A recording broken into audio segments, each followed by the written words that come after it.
Oh, hello, fellow humans. It is I, Belly, here to help you travel the world and live your best life. And today I'm doing that by telling you the 10 hidden gems of France. Not Palace of Versailles, not the Eiffel Tower, but things that you probably don't know of and that you're going to want to know if you're heading there.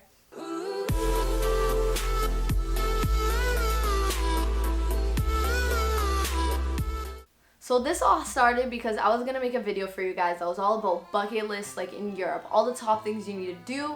But as I was researching it, I realized that one, there's gonna be way too many things on that list, and two, a lot of the things that I liked was actually based in France.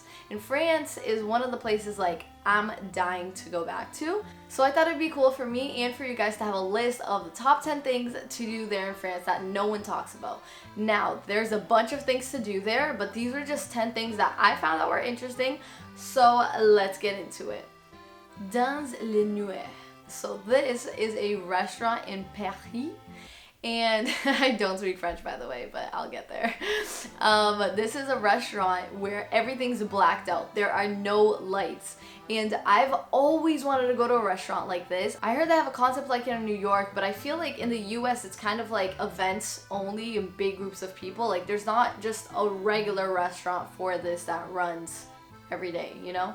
And it's funny because when I looked it up, I was like, why are the hours so weird? And then I realized because they only really run on nighttime. So this exact restaurant has branches all over Europe. So even if you go to another country, check it out because they might have it there. And I thought it was really cool because the guy who started all this was apparently part of like the visually impaired community. And a lot of the waiters and people that work there apparently are too. So I thought that was interesting and cool. Prices also range from about 43 euros to 89, depending on how many courses you get and how many drinks. But what's also cool about this venue is that they give you surprise meals in it. So they give you like surprise courses. So you know some of the things apparently you're gonna get, but like you don't know everything. So like when you're tasting it, you don't know what it is you're tasting. I don't know. This sounds like a whole experience and I am for it. So can't wait to go. Next up is La Kerks. The fourth caves. So this is a museum, but so interesting. So this is a museum and it's all about these like prehistoric caves that they found, and they either have pieces of the actual cave just like hanging down, which I thought was insane. And just the way that this museum is, the architecture of this museum is so interesting, the way that they play with light, and you'll see it in the picture that like I'll just play over here.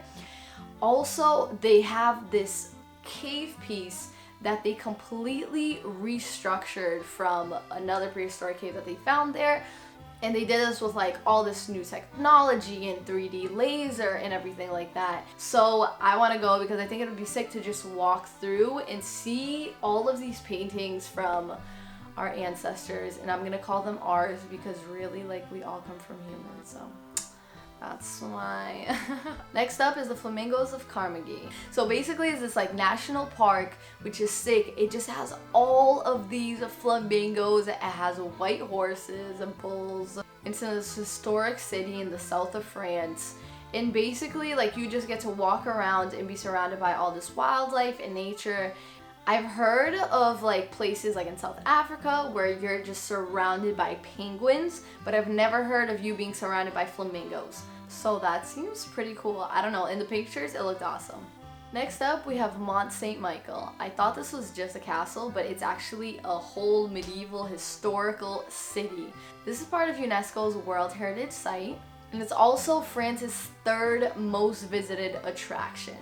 Now, I know I said hidden gems, but I have never heard of this place until I started researching it. And it just has all this Gothic architecture.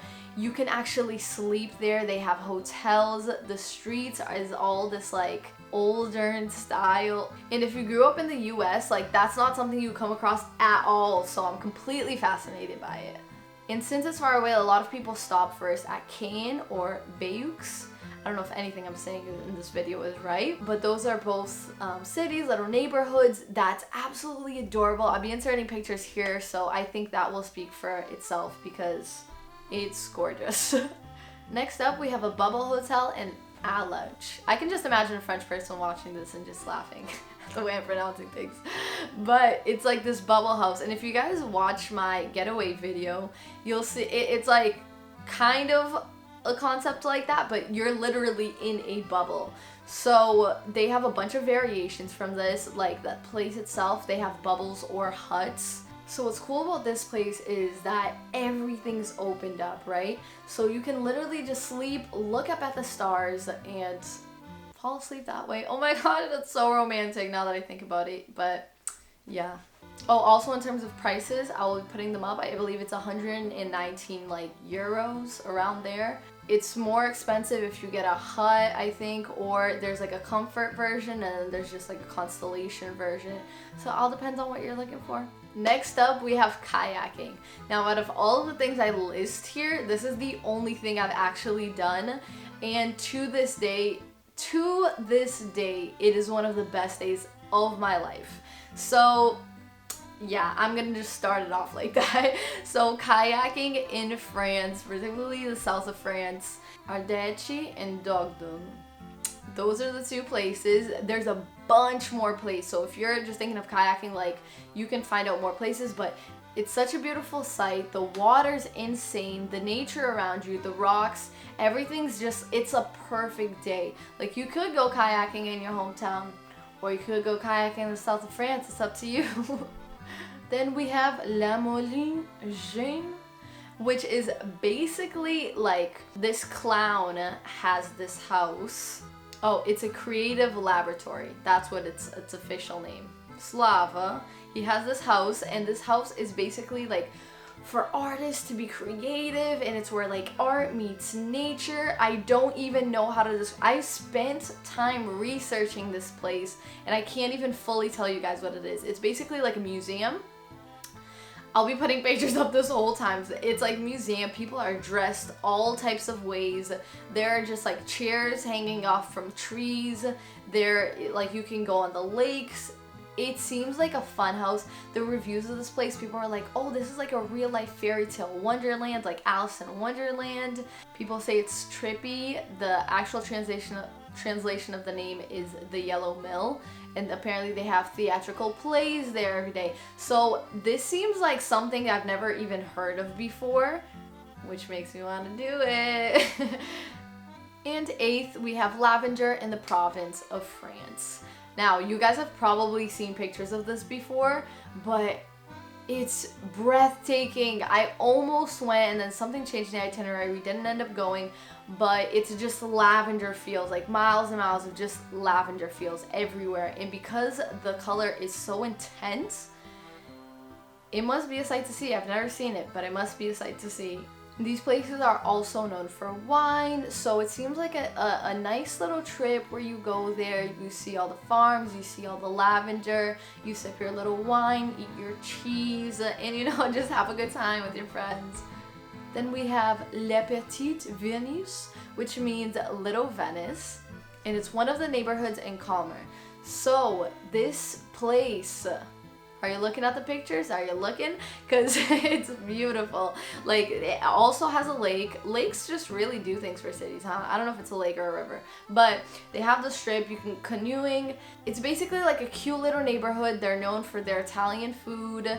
It's the most iconic neighborhood of the city. There's also other neighborhoods in the city that are beautiful as well. Basically, it's known for like its architecture, the way it looks, and for being a cute little town. And lastly, we have the Loire Valley. Now, this place has a lot of castles, but it's not called castle, it's called a chateau. So a chateau is basically a large French country house or castle, often giving its name to wine made in its neighborhood. They have over 300 of these. That's a lot. They're also known for their gastronomy, so eat your heart out in this place. Also known for their wines. They have sunflower fields, they have gardens, so it seems like an awesome place to go for a day trip.